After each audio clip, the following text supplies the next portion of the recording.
रामू, मैं अपनी सहेली के घर काम करना चाहती हूँ, इससे मैं 2 पैसे भी कमा लूंगी। रामू को अपनी पत्नी की बात पसंद नहीं आती, लेकिन रामू करता भी क्या। उसके पास किसानी के सिवा और कोई चारा नहीं था। किसानी से इतना पैसा नहीं आता था कि वो अपनी पत्नी को हर खुशियाँ दे सके। रामू, मुझे पता है खेतों में मेरा काम करना पसंद नहीं आएगा, लेकिन मैं क्या करूँ। मैं भी तो तुम्हें इस तरह दिन रात मेहनत करते नहीं देख सकती हूँ ना। ये सोचकर उर्मिला अपनी दोस्त के पास जाती है और उससे अपने काम करने की मर्जी बताती है। उसके दोस्त को ये थोड़ा अजीब लगा, लेकिन वो अपने दोस्त के कहने पर मान जाती है। तपस्या ने मुझे काम पर रख लिया। उर्मिला, मैंने तुम्हें हर खुशी नहीं दी, इसलिए मुझे बोलने का हक नहीं है। किसने कहा आपने मुझे खुशी नहीं दी? अरे मैं अपनी खुशी से जा रही हूँ, घर पे बोर होती रहती हूँ, मेरा मन लगा रहेगा। दूसरे दिन रामू अपनी पत्नी के बारे में सोचता हुआ किसानी करता है और यहाँ उर्मिला अपने काम पर लग जाती है। अपने दोस्त के घर में वो झाड़ू पोछे का काम बहुत अच्छे से किया करती थी, फिर भी ना जाने क्यों उसकी दोस्त को उसके काम में कमियां ही दिखती थी।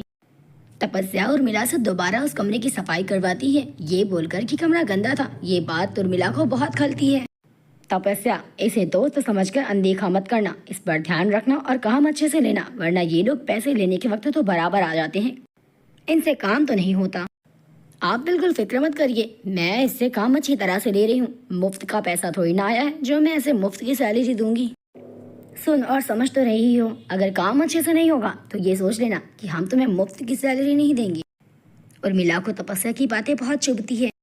एक रोज उर्मिला तपस्या के कमरे में सफाई के लिए जाती है, जहाँ एसी की ठंडक से उर्मिला को बड़ी राहत मिलती है। अरे वाह, ये तपस्या के कमरे में ऐसी क्या चीज है जिसकी वजह से कमरा इतना ठंडा है।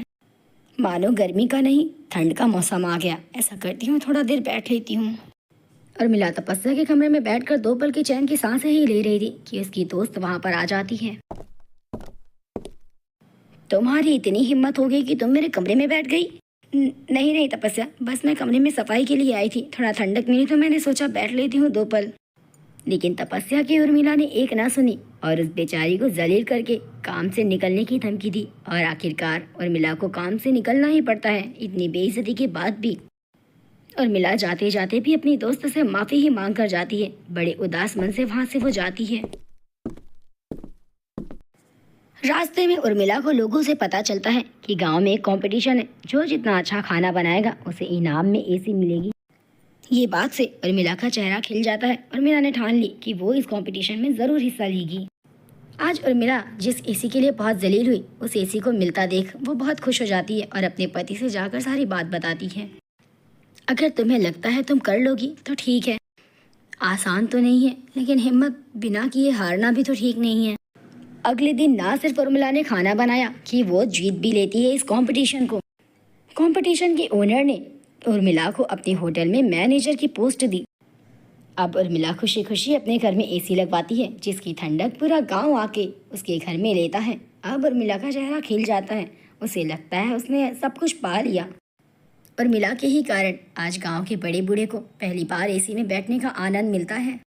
ये खुशी सुन तपस्या उर्मिला से मिलने आती है, लेकिन उर्मिला को तपस्या को देखकर गुस्सा बिल्कुल नहीं आता। तेरी जीत के बारे में सुनकर मुझे अच्छा लगा। तपस्या को उर्मिला कुछ भी नहीं कहती, बस उसे भरी आंखों से देखती है। अरे उर्मिला, तो मुझे इस तरह से क्यों देख रही है? मैंने तुझे कितना जलील किया एसी के लिए, और अब तुझे इनाम में एसी मिली तो तू मुझे ताने नहीं देगी? जितना तू खुद को नहीं जानती है उतना मैं तुझे जानती हूँ, और मुझे सब पता है कि तूने ये सब कुछ जानबूझकर किया। तुझे नहीं अच्छा लग रहा था कि मैं तेरे घर झाड़ू पोछे का काम करूँ, और ये कंपटीशन बस एक बहाना था। तपस्या उर्मिला की बातों को सुन बहुत गर्व महसूस करती है कि उसकी दोस्त उसे इतने अच्छे से जानती है।